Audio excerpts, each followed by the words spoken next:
Crack है और अब देखो तो फिर तुम नहमदहु व नसल्ली अला रसूलिहिल करीम अम्मा बाद फ़अऊज़ु बिल्लाहि मिनश शैतानिर रजीम बिस्मिल्लाहिर रहमानिर रहीम रब्बि इश्रह ली सदरी व यस्सिर ली अमरी वहलुल उक़दतम मिन लिसानी यफ़क़हू क़ौली रब्बना ज़िदना इल्मा अल्लाहुम्मा फ़क़्हिना फ़िद्दीन आमीन या रब्बुल आलमीन। अस्सलामु अलैकुम व रहमतुल्लाहि व बरकातुहू।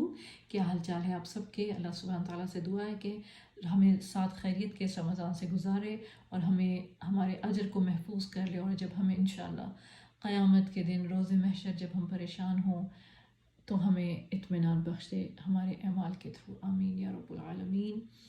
हम सूरह मुल्क आयत नंबर 19 करेंगे, 19 आयत करेंगे आज इंशाल्लाह। तो चलिए शुरू करते हैं। बिस्मिल्लाहिर्रहमानिर्रहीम। अवलम यरौ इला तैरि फ़ौक़हुम साफ़ातिन व यक़बिद्न मा युमसिकुहुन्न इल्ला अर्रहमान इन्नहु बिकुल्लि शैइन बसीर। अल्लाह सुब्हान ताला फरमाते हैं, क्या इन लोगों ने अपने ऊपर परिंदों की तरफ नज़र नहीं की कि पर फैलाए हुए उड़ते फिरते हैं और कभी इसी हालत में पर समेट लेते हैं। बजस खुदाए रहमान के उनको कोई थामे हुए नहीं है। बेशक वो हर चीज़ को देख रहा है और जिस तरह चाहे उसमें तसव्वुर कर रहा है।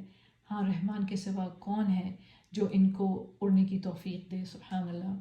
कि तो अल्लाह सुब्हान ताला क्या फरमा रहे हैं कि ये गौर नहीं करते कि देखें कि ऊपर आसमान पे, ये फिर अल्लाह सुब्हान ताला दावत गौर व फिक्र दे रहे हैं कि पहले कहा अल्लाह सुब्हान ताला ने शुरू किया आयत में सूरह मुल्क में कि अपने ऊपर देखो, आसमान को तुम देखते नहीं हो, कैसे अल्लाह सुब्हान ताला ने उसको तुम्हारे सामने तुम्हारे सरों पे कैनोपी बना के बग़ैर पिलर्स के खड़े किया है। ना कोई शगाफ है, ना कोई सुराख है, ना कोई क्रैक है। और अब देखो तो फिर तुम देखते हो इन परिंदों को तुम्हारे ऊपर आसमान की तरफ। जब तुम निगाह दौड़ाते हो तो तुम्हें परिंदे नज़र आते हैं, तो तुम क्या देखते नहीं हो?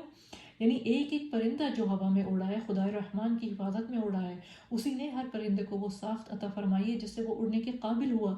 उसी ने हर परिंदे को उड़ने का तरीक़ा सिखाया। उसी ने हवा को उन कवानीन का पाबंद किया जिनकी बदौलत हवा से ज़्यादा भारी जिस्म रखने वाली चीज़ों का उसमें उड़ना मुमकिन हुआ, और वही हर उड़ने वाले को फ़िज़ा में थामे हुए है। वरना जिस वक्त भी अल्लाह अपनी हिफाजत उससे हटा ले, वो ज़मीन पर आ रहेंगे, वो गिर जाएंगे, वो उड़ने के काबिल नहीं रहेंगे। ये तो अल्लाह सुब्हानहू व तआला है जिसने उनको इस तरह से, इन बर्ड्स को, इन परिंदों को इस तरह से प्रोग्राम किया है। यानी कुछ परिंदों ही पर मौकूफ़ नहीं है। जो चीज़ भी दुनिया में अल्लाह सुब्हानहू व तआला ने बनाई है, अल्लाह की निगहबानी की बदौलत वो अपना काम सर अंजाम दे रही है। हर शय के लिए वो असबाब अल्लाह सुब्हानहू व तआला ने फराहम किए हैं जो उसके वजूद के लिए दरकार हैं, और वही इस बात की निगरानी कर रहा है कि उसकी पैदा करदा हर मखलूक को उसकी ज़रूरियात बहम पहुँचे। यानी ऐसा नहीं है कि अल्लाह सुब्हानहू व तआला ने सिर्फ मखलूक बना दी और फिर उनका कोई काम ना हो या उनका कोई मकसद ना हो। हर चीज़ को एक मकसद के लिए पैदा किया और वो बखूबी अपना मकसद पैदा जो है वो मकसद तख्लीक अदा कर रहे हैं। किसके इज़्न से? अल्लाह सुब्हानहू व तआला अर्रहमान, जिसने उनको इस काबिल किया है। फिर चाहे वो फरिश्ते हों, फिर चाहे वो परिंदे हों, फिर चाहे वो बादल हों, इंसान हो, जानवर हों, हर चीज़ अपने मकसद से पैदा हुई है। और अल्लाह सुब्हानहू व तआला ने, अर्रहमान ने उसको इस काबिल किया है कि वो अपना मकसद हयात जो है उसको पूरा करे। सुब्हान अल्लाह। खूबसूरत आयत है, इसको हम इस पे सोचें, इस पे गौर करें। इंशाल्लाह फिर हाजिर होंगी आयत नंबर 20 के साथ इंशाल्लाह। सुब्हानक अल्लाहुम्मा व बिहम्दिका अशहदु अन ला इलाहा इल्ला अंता अस्तगफिरुका व अतूबु इलैक।